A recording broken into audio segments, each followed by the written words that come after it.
Hello again, everyone. So today is November 1st, 2018, and so that means I need to carry out the chance procedures to decide when and where I will be performing composed improvisation for Snare Drum Alone for the November performance of 11 months and 4 days.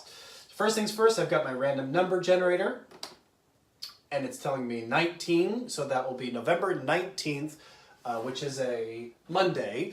I will be performing and recording the piece for this month, and I've got my trusty little bowl here, and I'll be performing at the River Campus, which is where I work. So at Southeast Missouri State University, the River Campus, the courtyard outside of the CAC building. Okay, so look for that video on November 19th.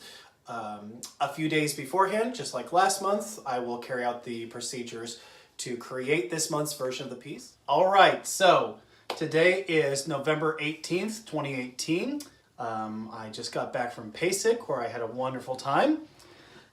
But tomorrow, I have a performance of John Cage's Composed Improvisation for Snare Drum Alone for my project, 11 Months and 4 Days. So today, I have to do the chance operations in order to build what I will be performing tomorrow. So a little bit of procrastination here today. Hopefully, no one will judge me for that. It is an improvisation after all. Today, what I'm going to be using to create the structure and all the other moving parts of tomorrow's performance are a couple of websites, random.org and something called Text Fixer. So this is, as opposed to last time where I flipped coins, I used a lot of kind of traditional methods. I'm going to use a lot of random generators today. As you can see, I've already used a random generator to decide the what I will play on the instrument and what numbers they're associated with. Although, as always, I've got my trusty bowl here for timestamps. So first things first, timestamps. I'm going to do this kind of the traditional way. Seeing as I already wrote these all out on pieces of paper last time, no need to reinvent the wheel there. But so I need 2 timestamps first. I think I got 2 in my hand here, or 3. I have 3 in my hand. So I've got 15 seconds and 3:30 are the 2 ones that I pulled out. So 15 and 3:30. So let's find out the next 2. Again, I'm trying to be as random as possible. So I've got 45 and 5. So the 45-second mark and the 5-minute mark. All right, so I was just making sure I was doing my math correctly. I pulled 15 seconds and 3:30 out first, 45 seconds and then 5 minutes out second. That's going to leave me with a first movement that is 15 seconds long. That's going to be pretty wild. And a third movement that's going to go from timestamp 5 minutes to the end. So the second movement will be between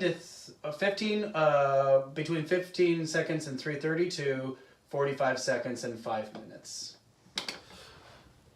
I was just going back over to make sure that I did my work correctly, and I didn't realize that I had someone creeping on me.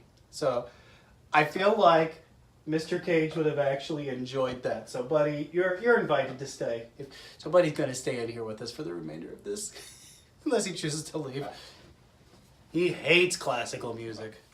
All right, so now I'm using random.org to help me decide how many events will be in each movement. Now, we're hoping and praying here that there's not a lot of events in this first movement, which is, of course, only 15 seconds long.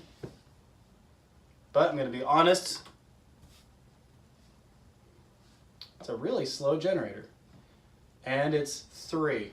Okay, so we're going to have somehow cram 3 events into 15 seconds. Hey, so what's in the piece? In movement 2, how many events are we going to have? 4.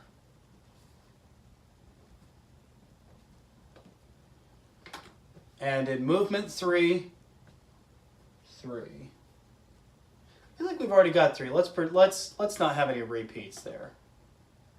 If I had pulled it out of paper, we would have had that. 6. That's more like it. Have an exciting conclusion. Okay, so for determining the number of ICD per event, I'm using 2 websites, Text Fixer to decide between no more than or no less than, and then the random.org for the number. So event number 1 is no more than 13. Event number 2 is no less than 2.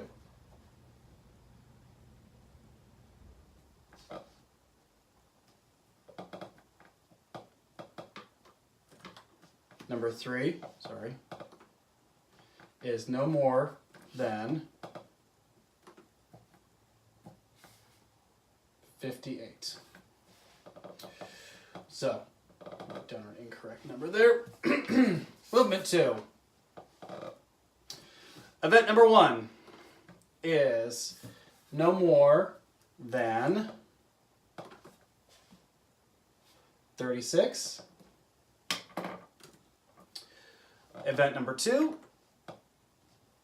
no less than 18. Event number 3, no more than 27. Being a little slow, that's okay. And event number 4 is no more than 56. Movement 3. We have 6 events. Smudging ink on myself here. No more than 64. Event number 2. No more than 13. Event number 3. No more than, got a bunch of those in a row, 59. Event number 4 is no less than 15. The penultimate event, no less than 9. 9 times. Finally, number 6, no less than, last number, 5. No less than 5. Okay, so now for each of the events, I have to sit down and get out a number here for which 2 beaters, hands, or air are going to be used on the snare drum. I'm just going to quickly generate those numbers and then I'll inform you as to what the beaters are. So event number 1 is 50. Event number 2 in the first movement is 2. Event number 3 in the first movement is 8. Event number 1 in the second movement is 62. Event number 2 is 33. Number 3 is 3. Number 4 is 6. Number 3 is 60. Number 2 is 28. Number 3 is 64.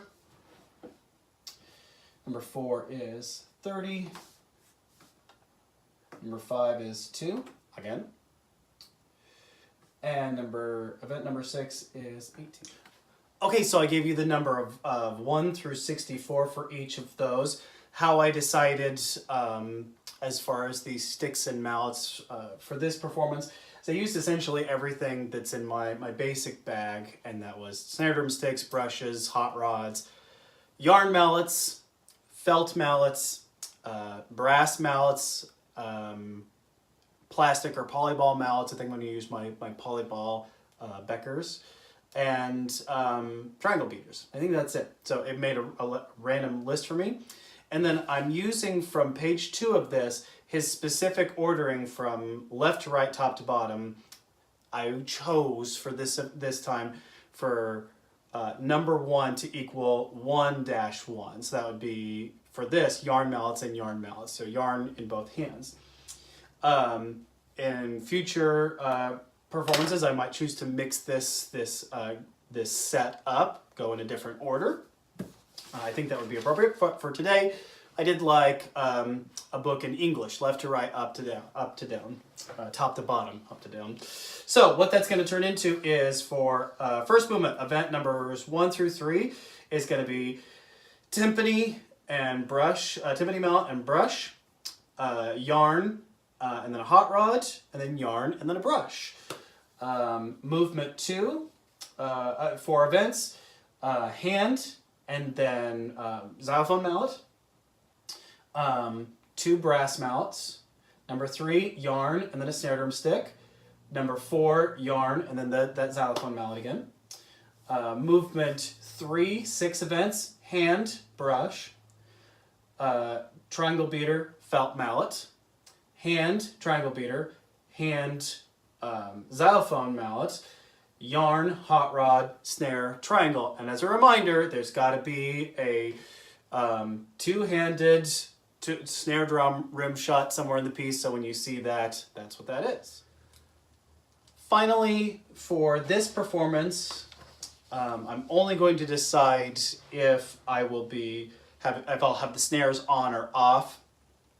I'm not going to cover the instrument this time. It's going to be my first time. It's my second time performing outdoors, but I'm going to be in kind of a louder environment, so I'm going to choose for this performance to not cover the drum in any way. But I do want to decide through this random choice generator, yes or no, snares on or snares off. So I'm going to say, will the snares be on, yes or no? First movement, no. So snares off. Second movement, will the snares be on? Yes. So second movement, snares on, and no for the third movement, so snares off. So that'll make that kind of easy to follow along with there. That the outer 2 movements, the snares will be off. The inner movement, the snares will be on. Okay, so that's my structure for tomorrow. Buddy, what do you think? He doesn't care. I hope you enjoy it though.